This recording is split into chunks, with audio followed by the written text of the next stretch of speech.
You know, there are American heroes who don't like this idea. Neil Armstrong, Gene Cernan have both testified against commercial spaceflight and the way that you're developing it, and I wonder what you think of that. I was very sad to see that, because those guys are, those guys are heroes of mine, so it's really tough. You know, I wish they would come and visit and see the hardware that we're doing here. And I think that would change their mind. They inspired you to do this, didn't they? Yes. And to see them casting stones in your direction. It's difficult. Did you expect them to cheer you on? Certainly hoping they would.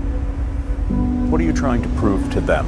What I'm trying to do is to make a significant difference in spaceflight and help make spaceflight accessible to almost anyone.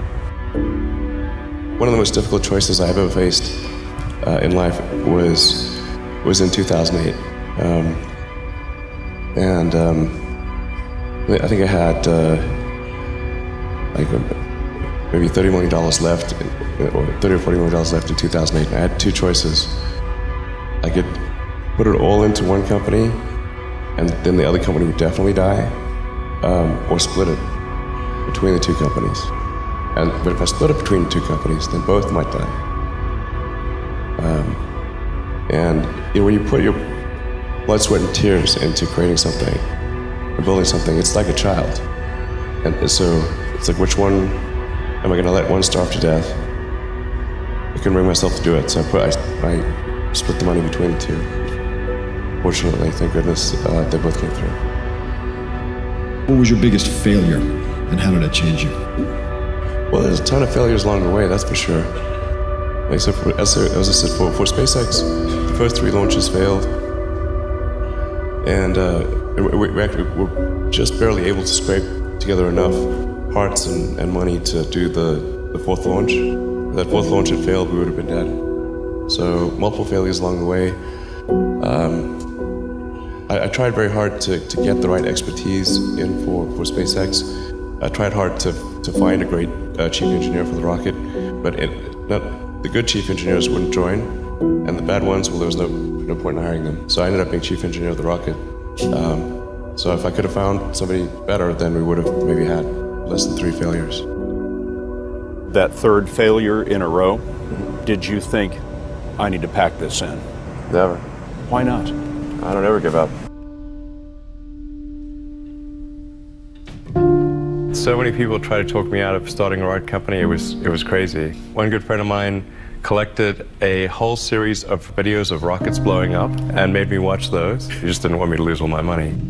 We're doing these things that seem unlikely to succeed, and we've been fortunate, and at least thus far they have succeeded.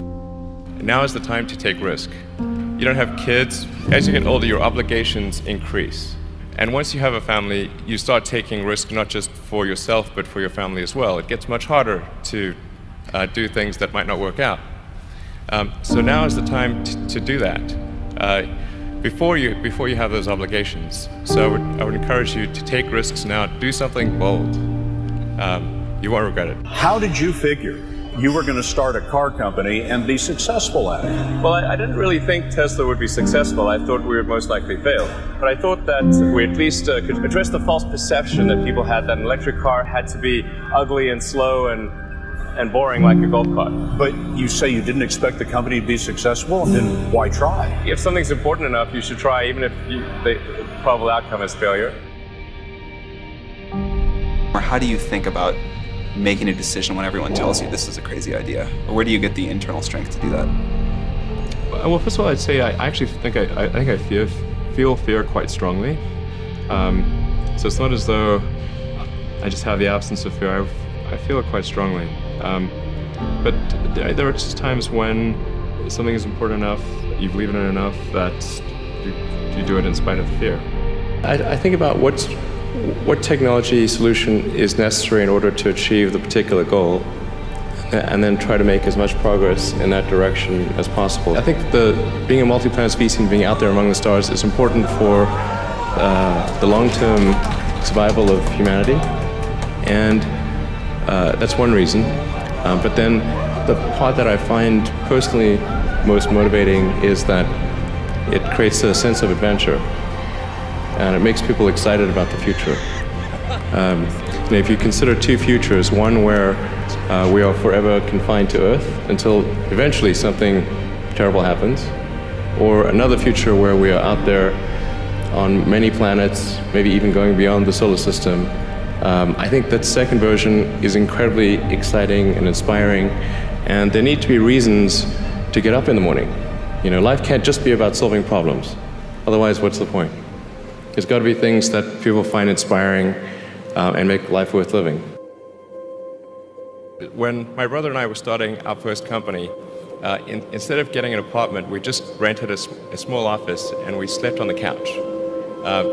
And we showered at the YMCA, and we're so hot up we had one computer, so the website was up during the day, and I was coding at night, 7 days a week, all the time. And I sort of briefly had a girlfriend in that period, and in order to be with me, she had to sleep in the office. So work hard, like every waking hour. That's the thing I would say, particularly if you're starting a company. Whatever area that you get into, given that even if you're the best, there's always a chance of failure. So I think it's important that you really like whatever you're doing. If you don't like it, life is too short. If you like what you're doing, you think about it even when you're not working. It's something that your mind is drawn to. And if you don't like it, you just really can't make it work, I think.